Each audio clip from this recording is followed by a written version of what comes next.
हे बघा, आता आपण गडाच्या वरच्या भागावरती आलेलो आहे आणि हस्तमातेच्या मंदिराच्या दिशेने आपण चाललेलो आहोत. खाली होतं मुकाई माताचं मंदिर आणि वरती आहे हस्तमाताचं मंदिर. प्रामुख्याने ह्या गडाचं आकर्षण मुकाई माता, हस्तमाता, नारायण टाके, सांबार टाके आणि जीर्ण झालेले, उद्ध्वस्त झालेले काही दरवाजांचे अवशेष, पाण्याचे टाके, ह्याच इत्यादी बाबी आपल्याला ह्या गडावर आढळतात.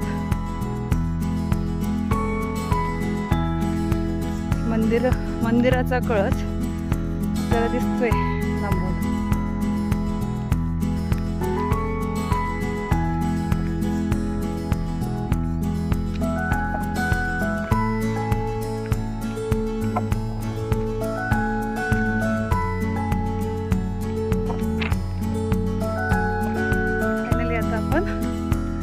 मंदिराच्या ह्या भागावरती येऊन पोचलेले. पाहता समोर हे हस्तमाताचं मंदिर दिसतंय. अगदी चिंचोळ्या भागावरती हे मंदिर तयार केलेले. दोन्ही बाजूनी उतारा आहे, फक्त चिंचोळा मार्ग आहे मंदिराकडे जाण्याचा. आणि पलीकडच्या बाजूनी असं सुंदर दृश्य दिसते आपल्याला गडावरून. आणि पलीकडं हा गडाचा मागचा भाग आहे. तो बराच लांब आहे. असा हा चिंचोळ्या आकाराचा हा गड दिसतोय. ह्याचा उपयोग फक्त पैठणच्या मार्गावर टेहळणी करण्यासाठी हा गड उभारण्यात आलेला. चला तर आपण हस्तमाताच्या मंदिराकडे चाललेलो. देवीचं दर्शन व्हिडिओच्या माध्यमातूनच वेगळं होणार आहे. सुंदर दिसते बघा. गडावरून पाहिलं तर खाली सृष्टी अशी हिरवीगार नटलेली दिसते. जणू तिने हिरवागार शालू पांघरलेला आहे अंगावरती. निश्चितच आपल्याला बालकवींची आठवण झाल्याशिवाय राहणार नाही. बालकवीच्या कवितांची आपल्याला अनुभूती ह्या गडावरती आल्यावर नक्कीच येणार आहे. अतिशय सुंदर आकाशामध्ये हे असे ढग दाटून आलेले आहेत. आणि पलीकडे सुद्धा बैलगाड्यांची शर्यत चालू आहे. तो पण आवाज येतोय. आणि बघा, फायनली आपण हस्तमाता मंदिराजवळ हे सुंदर मंदिर अगदी चिंचोळ्या भागात आहे. फक्त खाली दोन्ही बाजूनी उतार आहे आणि थोड्याच भागामध्ये हे असं मंदिर बांधण्यात आले.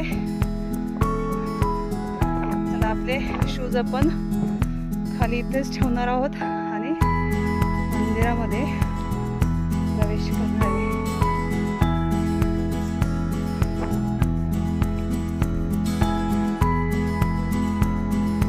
गडदेवता हस्तमाता मंदिर.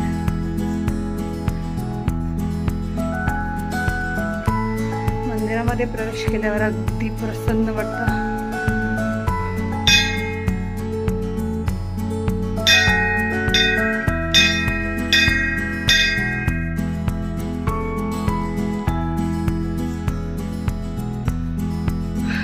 देवीची मूर्ती दिसते आपल्याला. अशा पद्धतीने तुम्ही ह्या नारायणगडाला नक्की भेट द्या. आणि वरून जो हा सृष्टीचा जो नजारा आहे ते पाहण्याचं भाग्य मात्र तुम्हाला नक्कीच मिळेल. चला तर आता मंदिरात प्रवेश करू, देवीची पूजा करूयात.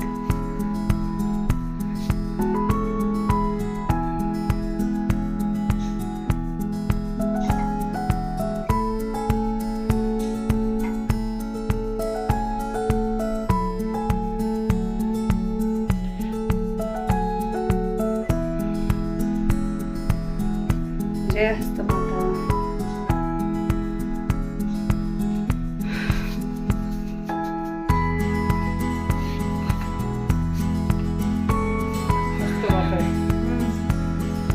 हस्तमातेचं दर्शन मलाही झालेलं आहे. हे छोटंसं मंदिर आहे.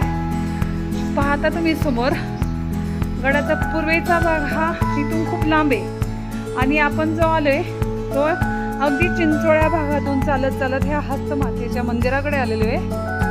आणि पूर्वेकडे असा हा विस्तीर्ण भाग आहे, जेणेकरून तिथे गेल्यावरती संपूर्ण परिसर हा वरतून दिसतो. म्हणजे ह्या गडांच्या निर्मिती करण्याचा मूळ हेतूच हा होता की टेहळणीसाठीच हे संपूर्ण गड किल्ले तयार केले होते.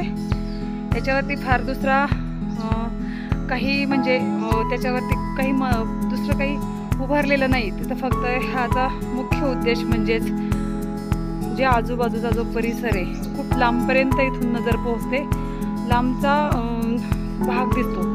जेणेकरून आता तुम्ही म्हणाल की पूर्वी पण भिंग होती, जे म्हणजे लांबूनही पाहता यायचं, दुर्बिणी होत्या, किंवा रात्री कसं कळायचं की गडावरती एवढ्या लांबून म्हणजे एवढ्या लांबची माणसं दिसल,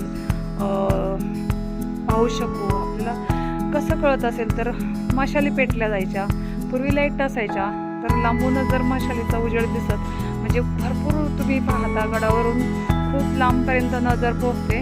मग जर मशाल जरी रात्रीची चमकली तरी तिथून लगेच गडावरील पहारेकऱ्यांना लगेच समजायचं, अरे बापरे, गडावर कुणीतरी चाल करून येत आहे, शत्रू येत आहे. हे सर्व संकेत त्यांना त्या माध्यमातून कळायचे. कारण आपले पूर्वज खूप हुशार होते, बुद्धिवंत होते. त्यांनी बांधलेले हे जे गडकिल्ले आहेत अजूनही त्यांच्या हुशारीची साक्ष देतात. तुम्ही पाहता बहुतांश गडाचा भाग हा पायऱ्या असतील किंवा जे गडकिल्ले बांधलेले असतात त्याच्यामध्ये शिसवतून गुळाचून खडक ह्या सगळ्या बाबींचा वापर करून ते बांधलेले आहेत. अलीकडच्या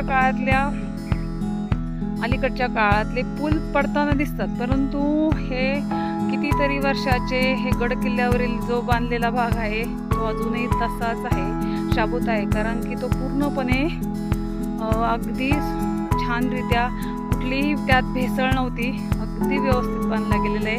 म्हणून ते सगळं टिकून राहण्याचं आणि आपल्याला पाहण्याचं भाग्य आपल्याला मिळते. आणि त्याचं जतन आणि जोपासना ही आपल्या पिढीकडून अशाच प्रकारे पुढच्या पिढीकडे जाणं अतिशय गरजेचं आहे. त्याच्यासाठी जर पुढच्या पिढीने त्या सगळ्या गोष्टी जतन करायच्या असतील तर आपणच गडकिल्ल्यांना भेटी दिल्या पाहिजे.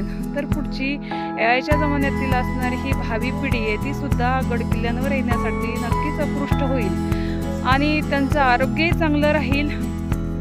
आणि आपला हा जो वारसा आहे, शिवकालीन वारसा आहे, हा पुढच्या पिढीमध्ये हस्तांतर होईल, जतन केला जाईल आणि ह्या सगळ्याची जोपासना होईल.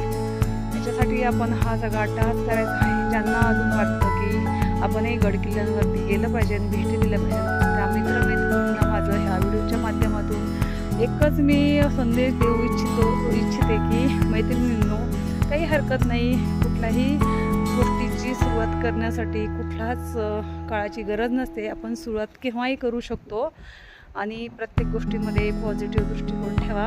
पॉझिटिव्ह हा आपल्याला असं वाटतं की गडकिल्ल्यावरती येणं खूप धोक्याचं असतं, तिथं जायला नको, काही गोष्टीतून सांगितलं जातं, पण प्रत्यक्ष आपण अनुभव घेतला पाहिजे. सुरुवातीला ज्या वेळेला आपण गडकिल्ल्यांवर येऊ, आपल्याला आपलीच जर सवय नसेल तर कुठलीही गोष्ट सुरुवातीला कठीणच वाटणार आहे. पण जेव्हा आपण हळूहळू त्या दिशेने मार्गक्रमण करू, जेव्हा आपल्याला सवय होईल त्यावेळेस नक्कीच आपल्याला हे आवडणार आहे. त्याच्यासाठी ट्रेकिंगची आवड असणे गरजेचं आहे. आणि असं सुंदर दृश्य पाहायचं असेल तर काहीतरी कुछ पाने के लिए कुछ खोना पडता है, म्हणजे ती जी म्हण आहे ना, तसंच आपल्याला काहीतरी सहन करावंच नक्की लागणार आहे. त्याच्यासाठी आपले हातपाय आपल्याला